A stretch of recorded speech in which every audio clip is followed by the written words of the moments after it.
আমি বহুতিৰ পৰা বাগবৰ বাজাৰে আহতে এই নদীৰ বাগবৰ থানার সন্মুখত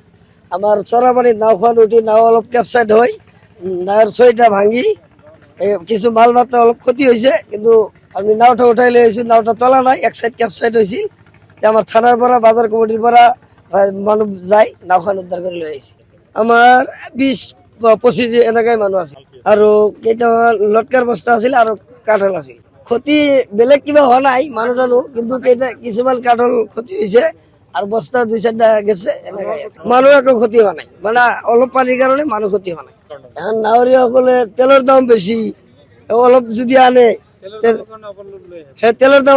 এটা নাও আহিলে 4,000 টাকাৰ তেল যায় যদি 20-30 জন মানুহ লৈ আহে তেনেহ'লেতো তেল খৰচটো মেকআপ নহয় সেইকাৰণে নাৱৰীয়াগিলা 40 জনৰ কেপাচিটিত 80 জন লৈ আহে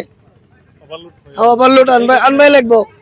আমার এখান থেকে 4,000 টাকার তেল যায় তেনেহলে আমি একটা কামলা লই আহিব লাগে 500 টাকা তেনেহলে আর ভাত খরচ 500 টাকা 5,000 টাকা খরচা যায় যদি আমি মাল না আনো তেনেহলে তো কাম নহব এই কারণে না লাগলে ওভারলোড আনি আছে আজি হল দেওবাৰত বিভিন্ন ঠাইৰ পৰা বাগবৰ বজাৰলৈ নাও আহে এখানে আমি আমাৰ ইয়াৰে বাগবৰ IWT ঘাটৰ ওচৰতে অলপ পূবফালে ডলাৰচৰ বুলি কয় সেই ডলাৰচৰৰ ওচৰত নদীৰ মাজত এটা নাও হঠাৎ মানে চৰাত লাগি যায় নাওখন বাগৰি যায় তেতিয়া হুলস্থুল শুনি আমি খবৰা-খবৰি কৰি দিন দুপৰত সকলো দেখা পাওঁ আমি ইয়াৰে পৰা গতিকে আমি বজাৰ কমিটিৰ মানুহ আৰু থানাৰ ষ্টাফ আৰু আমাৰ IWTৰ মানুহ আমি যাই ফালে নাও লৈ যাই সেই মানুহখিনিক উদ্ধাৰ কৰোঁ আৰু মাল বস্তু অলপ যদি গেছেও আৰু বেছিভাগ মাল বস্তু যিখিনি আছিল আমি উদ্ধাৰ কৰি পাৰত লৈ আহোঁ ইয়াৰ পিছত আমাৰ থানাৰ ভাৰপ্ৰাপ্ত বিষয়া মহোদয় নাও লৈ যায় এই ঘটনা তদন্ত কৰে আৰু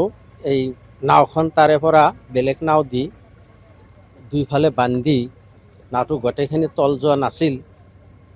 কোম্পানীত যাৰ কাৰণে নাওটো নিখোজ হোৱা নাছিল নাও বাগবৰ বজাৰত আছে কিছুমান চৰচাফুৰিৰ মানুহবিলাকে আহে বজাৰত আমাৰতো যাতায়াতটো সেই নাও দি আহিব লাগে আমাৰ গাড়ীৰ যোগাযোগ নাই কেনেকৈ চৰত এটা কোনো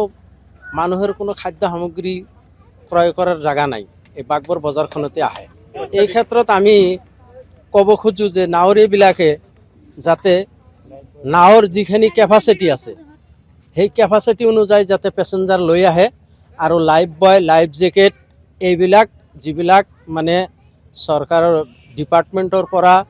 যিবিলাক মানে ইনষ্ট্ৰাকশ্যন দিয়া আছে সেইমতে যাতে নাৱৰীয়াবিলাকে নাওবিলাক চলায় এই কাৰণে মই নাৱৰীয়াবিলাকৰ ওচৰত এইটো মই আহ্বান ৰাখোঁ যিকোনো খবৰৰ বাবে যোগাযোগ কৰক আমাৰ এই নম্বৰত